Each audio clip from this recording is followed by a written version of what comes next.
बोला साहब पीरियड वाला मना कर रहे। मैंने कहा यार विधायक जी एक चीज़ आप ही बताओ कि भारत के नागरिक नहीं है जहाँ पर ऐसी बात बोल रहे हैं। वहाँ 9 आदमी है चाहे 1 आदमी है, सड़क होनी है तो होनी है। बोले यार भाई साहब उसकी गलती थोड़े है जो गाँव में रह रहा है। चमोली के विनायक धार में सड़क की मांग को लेकर लोग 5 फरवरी से अनशन पर बैठे हैं और ये सड़क सिर्फ 5 किलोमीटर की बननी है जो कि विनायक धार से थराली ब्लॉक को जोड़ने के लिए लोग मांग कर रहे हैं। लेकिन सरकार और सिस्टम अलग अलग बहाने बनाकर अलग अलग तौर तरीकों से इनकी मांगों को अनदेखा कर रहे हैं, इनकी बातों को टाल रहे हैं। सवाल ये है कि क्या यही है डबल इंजन सरकार और क्या यही है डबल इंजन का विकास?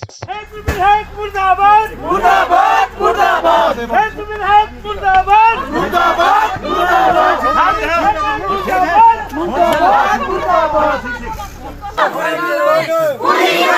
शासन प्रशासन शासन प्रशासन शासन प्रशासन शासन प्रशासन शासन प्रशासन उत्तराखंड सरकार उत्तराखंड सरकार हाय हाय उत्तराखंड सरकार उत्तराखंड सरकार होश में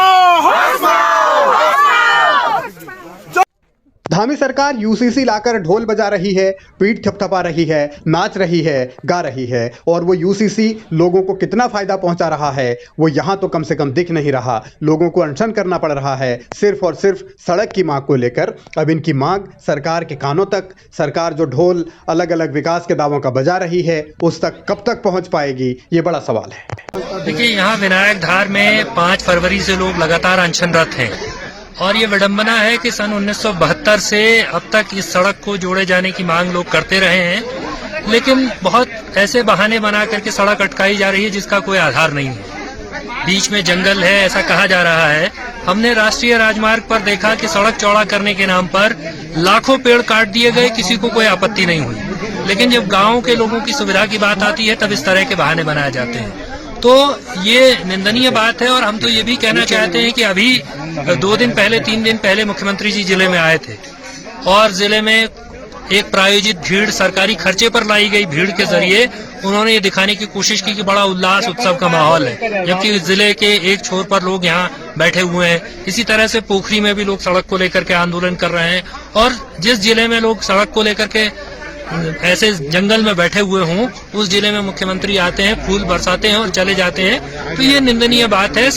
सड़क की मांग को लेकर यह अनशन गैरसैंण से तकरीबन 52 किलोमीटर दूर चल रहा है। इससे आप अंदाजा लगा सकते हैं कि पहाड़ों में विकास की हकीकत क्या है, लोगों को कितनी परेशानी होती है। सरकार स्मार्ट गांव की बातें तो करती है लेकिन जो गांव पहले से बसे हुए हैं, जिन गांवों में कुछ लोग बचे हुए हैं, वहां लोगों को कैसे सहूलियत दी जाए इसके बारे में कभी सोचा नहीं जाता। सच्चाई सबके सामने है। सवाल यह है कि विकास के नाम पर जो खोखले दावे किए जा रहे हैं वो जनता को क्यों परेशानी में डाल रहे हैं। जब विकास हो रहा है तो जनता अनशन क्यों कर रही है? और सवाल ये बड़ा कि यूसीसी लेकर आए हैं तो उस यूसीसी के जरिए ये विकास में समानता कब आएगी, सरकार इसका जवाब कब देगी और जनता कैसे समझेगी? सरकार को गंभीरता से सोचना चाहिए कि धरातल पर विकास के दावों का क्या हुआ। सिर्फ लोगों के बीच में घृणा फैला करके, नफरत फैला करके, हिंदू मुस्लिम करके काम नहीं चलने वाला है। लोगों को सड़क चाहिए, लोगों को अस्पताल में डॉक्टर चाहिए, लोगों को स्कूल चाहिए, स्कूल में अध्यापक चाहिए। ये तमाम सवाल हल होने चाहिए। ये कहा गया, लोगों को ये बताया गया कि डबल इंजन होगा तो सहूलियत ज्यादा होगी। अब तो दिल्ली में भी वही इंजन है, देहरादून में भी वही इंजन है, पिछली बार भी वही था, इस बार भी वही है।